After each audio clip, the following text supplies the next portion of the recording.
आयुष्मान भव। हवन के शुभ मुहूर्त की घड़ी आ गई है।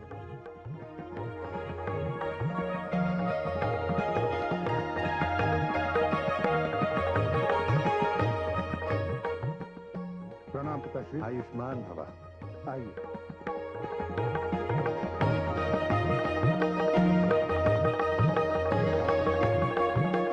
यहाँ विराजमान हुई।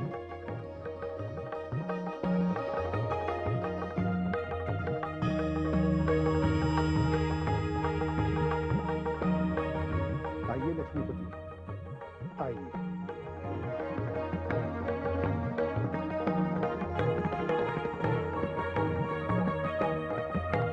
पधारिए पद्मनाभ, आइए विराजिए।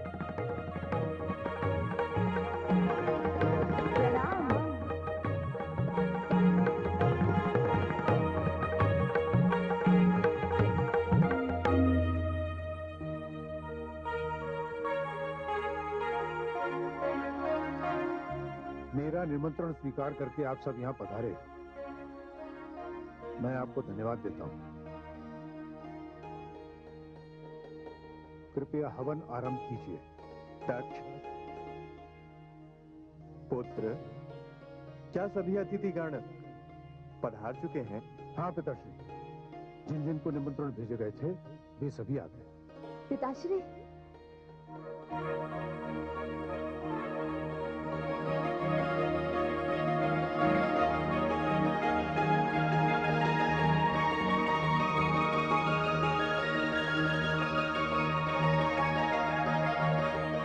प्रणाम दादाश्री। अखंड सौभाग्यवती भव, आयुष्मती भव। पुत्री, कुशल से तो हो? जी दादाश्री। तुम अकेली आई हो? जामाता शिव कहीं दिखाई नहीं दे रहे। पिताश्री उन्हें निमंत्रण देना भूल गए। मैं तो पुत्री हूँ ना, बिना निमंत्रण के ही चली आई।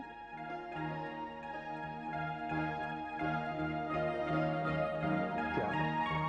प्रणाम।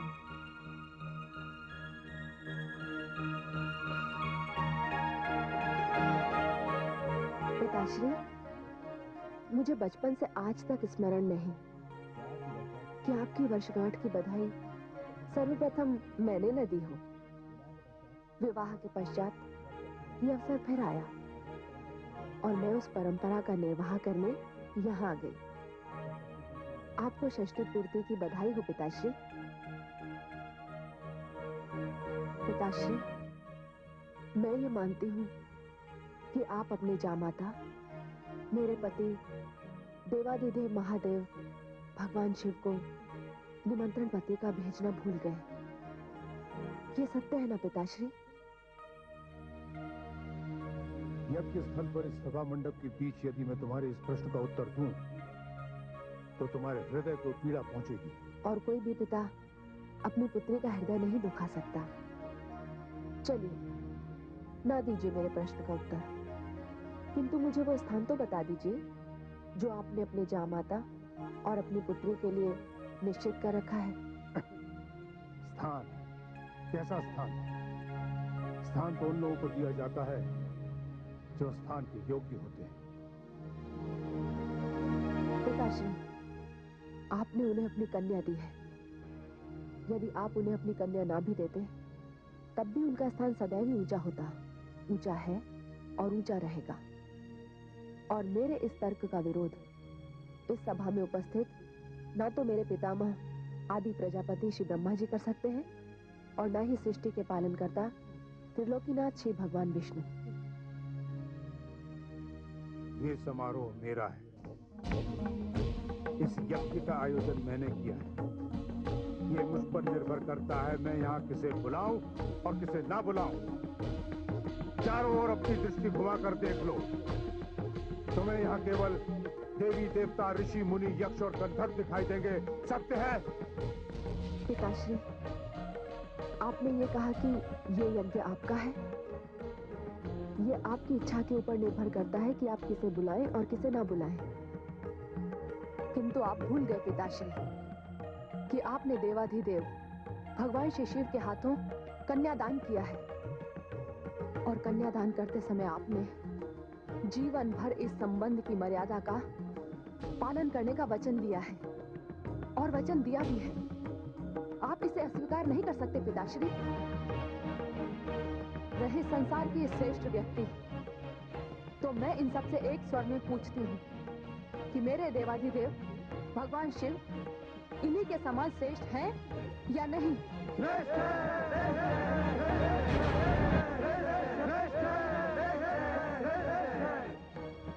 सुना आपने पिताश्री, मैं अपने पति से हट करके उनकी अनुमति लेकर यहाँ आई हूँ। मुझे विश्वास था कि यहाँ इस यज्ञ मंडप में आपने अपने जामाता के लिए स्थान सुरक्षित रखा होगा,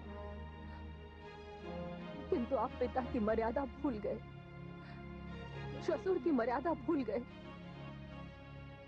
प्रजापति होने की मर्यादा भी भूल गए। क्या कोई श्रेष्ठ प्रजापति अपनी पुत्री से ऐसा व्यवहार कर सकता है? पुत्री? कैसी पुत्री? जिसने अपने पिता की मान मर्यादा को धूल में मिला दिया, जिसने सारे संसार के सामने अपने पिता का सर लज्जा से झुका दिया, जिसने लाख मना करने पर भी उस निम्न कोटि के अभद्र, अशिष्ट, दरिद्र शिव से बस, चुप हो जाइए पिताश्री, चुप हो जाइए। आपने पिता की मर्यादा को कलंकित किया है। आपने मेरे पति के लिए अत्यंत घृणित शब्दों का प्रयोग किया है। मेरे पति यहाँ उपस्थित नहीं है, किंतु विवाह के पश्चात यदि पुत्री अपने मायके आती है तो अपने ससुराल की प्रतिनिधि बनकर आती है, अपने पति के सम्मान की सुरक्षा का कवच बनकर आती है। आज आपको अपना पिता कहते हुए भी मुझे लज्जा आ रही है। यदि मैं ये कहूं कि आज से मैं आपकी पुत्री नहीं, तो भी मेरा ये शरीर ये सत्य दोहराता रहेगा कि मैं आपकी पुत्री हूं, क्योंकि ये शरीर आपकी ही देन है पिताश्री। और जब तक मेरा ये शरीर रहेगा, आपसे मेरा संबंध भी बना रहेगा।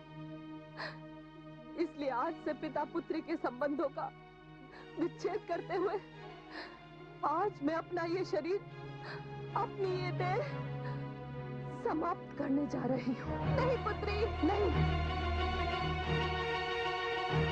नहीं। अब कोई कुछ नहीं बोलेगा, कोई कुछ नहीं बोलेगा। ये निर्णय की घड़ी है।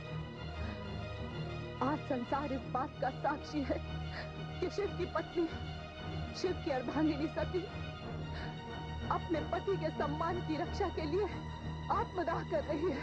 कौन नहीं माँ? नहीं। पुत्री,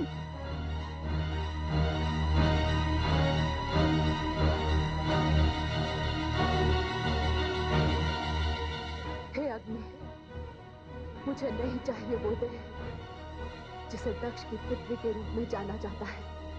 भस्म कर दे इस देह को, जला दे इस शरीर को, समाप्त कर दे दक्ष से उसकी पुत्री सती का संबंध। आज सती अपने पति के सम्मान के लिए अपने प्राणों की आहुति देगी। इस यज्ञ मंडप में, इस हवन कुंड में पहली आहुति मेरी होगी।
रक्षा करें मां, हमारी रक्षा करें। वीरभद्र, जाकर विध्वंस कर डालो उस यज्ञ को। दक्ष का अहंकार हमारा विरोध है और हमारा विरोध उसका विनाश। और जो कोई भी तुम्हारे विध्वंस कार्य में बाधा पहुंचाए उसका भी सर्वनाश करने में संकोच मत करना। आज विनाश लीला का वो नृत्य दिखाना कि वहां कोई भी शिव शक्ति विरोधी जीवित न रह पाए। जाओ!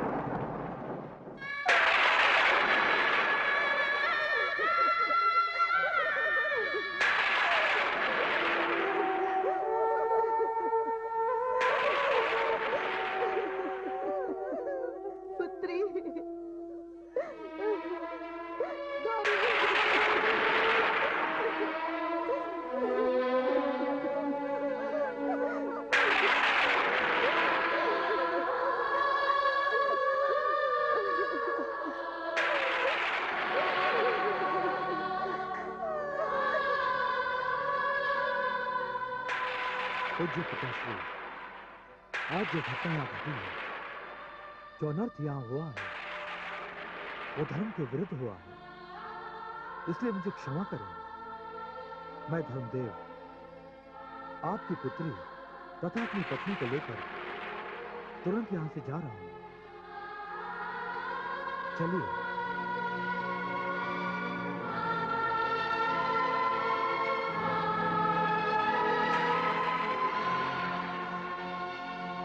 क्षमा करें पिताश्री, इस अनर्थ के बाद हम भी यहाँ नहीं रुक पाएंगे। चलिए देवी।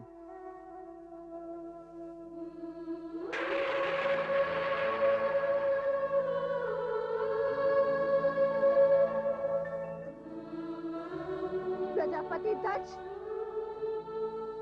पिता अपने संतान का जन्मदाता होता है, जो अपने प्राणों की आहुति देकर अपनी संतान की रक्षा करता है। किंतु आज वही पिता अपनी झूठी प्रतिष्ठा और आडंबरपूर्ण श्रेष्ठता के कारण अपनी संतान का हत्यारा बन गया। मेरी प्रिय पुत्री गौरी, मेरी सती, तू क्यों जल गई? जलना इनकी श्रेष्ठता को, इनके अहंकार को, इस व्यर्थ के ढोंग को। प्रजापति दास, वीरभद्र समेत भगवान शिव शंकर के गण हमारे नगर पर टूट पड़े हैं। हमारी सेना केले के वृक्ष की भांति कट रही है। कुछ कीजिए प्रजापति, नहीं तो आपकी ये नगरी जलकर भस्म हो जाएगी। ये सब यही आ रहे हैं। हम उनका सामना यही करेंगे। सैनिकों, सारी महिलाओं को सुरक्षा पूर्वक भवन में ले जाओ। नहीं, हम यहाँ से कहीं नहीं जाएंगे, हम यहीं रहेंगे। अब हमारी भी इच्छा है कि मेरा भी कोई वध कर दे। इस महान विनाश के पश्चात अभी जीवन में क्या करना? व्यर्थ का विवाद मत कीजिए देवी। सैनिकों, तुमने सुना नहीं? ले जाओ इन्हें।